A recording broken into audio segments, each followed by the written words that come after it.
Ahmad Toons TV. Aladdin का चिराग नस्ल दर नस्ल होता हुआ जब अलादीन जेठालाल के हाथ आया, जो एक सीधा साधा इंसान था, तो उसने बापूजी की वफात के अगले ही रोज चिराग जमीन पर रगड़ा।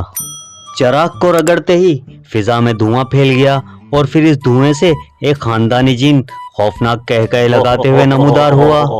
उसके बाजू मशरिक और मगरिब की तरफ फैले हुए थे और कद आसमान से बातें कर रहा था। जब ये धुआं छटा तो उस कवि हेकल जिन की दिला देने वाली आवाज फजा में गूंजी, क्या हुक्म है मेरे आका? तो जेठालाल ने एक नजर उसे देखा और फिर कहा, जिन भाई जरा दौड़ कर जाओ और नुक्कड़ वाली दुकान से मेरे लिए सांची पान लाओ। जिन को अपने नए आका की इस हुक्म की तामील में बड़ी शर्म महसूस हुई, लेकिन उसने तामील की और दोबारा हाथ बांधकर खड़ा हो गया। जेठालाल ने उसे हुक्म का मुंतजिर पाया तो कहा, जिन भाई नहाना चाहता हूँ, बाल्टी उठाओ और सरकारी नलके से पानी भरकर उसे सहन में रख दो। जिन को अगरचा एक बार फिर शर्म महसूस हुई, मगर उसने जो हुक्म मेरे आका कहा और गायब हो गया।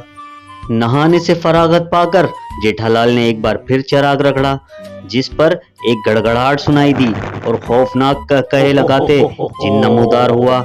उसने झुककर कहा, क्या हुक्म है मेरे आका? जिन भाई बाजार से सब्जी वगैरह लेकर आओ और मेरे लिए जल्दी से खाना तैयार करो, मुझे बड़ी भूख लगी है।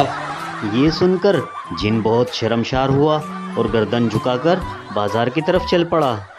खाना वगैरह खाकर जेठालाल ने एक बार फिर चिराग रगड़ा, जिस पर जिन एक खुशियानी हंसी हंसता हुआ नमूदार हुआ और हाथ बांधकर खड़ा हो गया। जेठालाल ने हुक्म दिया, हमसायों से थोड़ी पत्ती मांग कर लाओ और चाय बनाओ। ये सुनकर पसीने के कतरे जिन की पेशानी पर नमूदार हुए, जो उसने फौरन हाथ से पोंछ डाले और गुस्से में हुक्म की तामील में मशगूल हो गया। फिर यूं हुआ, दिन महीने साल गुजरते गए और वो अपने आका की खिदमत में इसी तरह मशगूल रहा। उसके कपड़े धोता, इस्त्री करता, जूते पालिश करता, बर्तन मांजता और नुक्कड़ की दुकान से उसके लिए पान और सिगरेट खरीद कर लाता। फिर उसकी नजरों से ओझल हो जाता। उस दौरान जिन में एक तब्दीली रूनुमा हो गई। उसकी जिसामत कम हो गई, कद भी घटता चला गया और उसके कहकों की गूंज भी मध्यम पड़ गई। जिन में एक तब्दीली और रूनुमा हुई। जेठालाल के चिराग रगड़ने पर वो कांधे पर रुमाल रखे नमूदार होता और क्या हुक्म है मेरे आका की बजाय क्या हुक्म है साहब जी कहता। ये जिन आहिस्ता आहिस्ता अपनी पहचान भूलता जा रहा था। सो जेठालाल के इस जिन की नकाहत अब रोज बरोज बढ़ती जा रही थी, हत्ता कि एक वक्त आया कि उसका कद घटते घटते अपने आका के कद के बराबर हो गया। अब उसके बाजू मशरिक और मगरिब में फैले हुए नहीं थे, बल्कि वो सुकड़कर अपने आका जितना ही रह गया था। रफ्ता रफ्ता उसकी कमर में दर्द होने लगा और पट्टे दर्द करने लगे, जिसकी वजह से उसे टेबलेट खानी पड़ती थी। ताहम वो अब भी अपने साहिब जी की खिदमत में हमतन मशगूल रहता। अब वो पहले जैसा कर्रो फर वाला जिन नहीं था, बल्कि अपनी शनाख्त तक भूल गया था। वक्त ऐसा आ गया कि उसे अब बुलाने के लिए चिराग रगड़ने की जरूरत ना थी। वो कांधे पर रुमाल रखे, धोती और बनियान पहने ऐसे ही सबकी नजरों के सामने पड़ा रहता। उसका कद जेठालाल के कद से भी छोटा हो गया था। चुनाचा अब जेठालाल जब भी उसे बुलाना होता तो उसे ओए छोटे इधर आओ करके आवाज देता।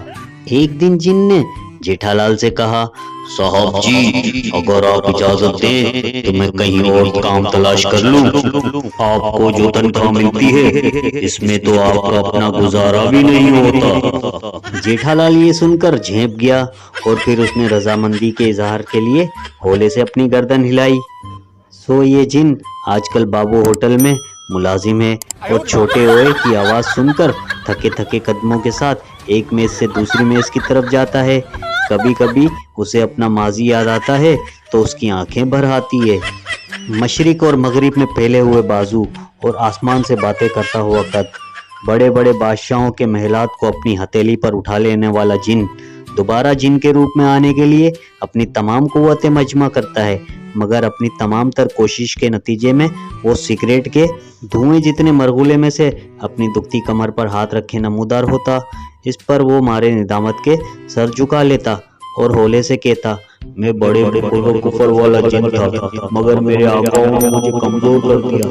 फिर एकदम से खौफजदा होकर वो इधर उधर देखने लगता है कि कहीं किसी ने सुन तो नहीं लिया कि वो बड़े कुफर वाला जिन था।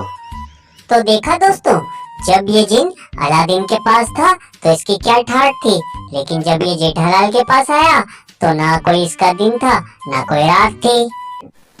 अगर वीडियो पसंद आई है तो वीडियो को लाइक और चैनल को सब्सक्राइब जरूर कर दीजिएगा।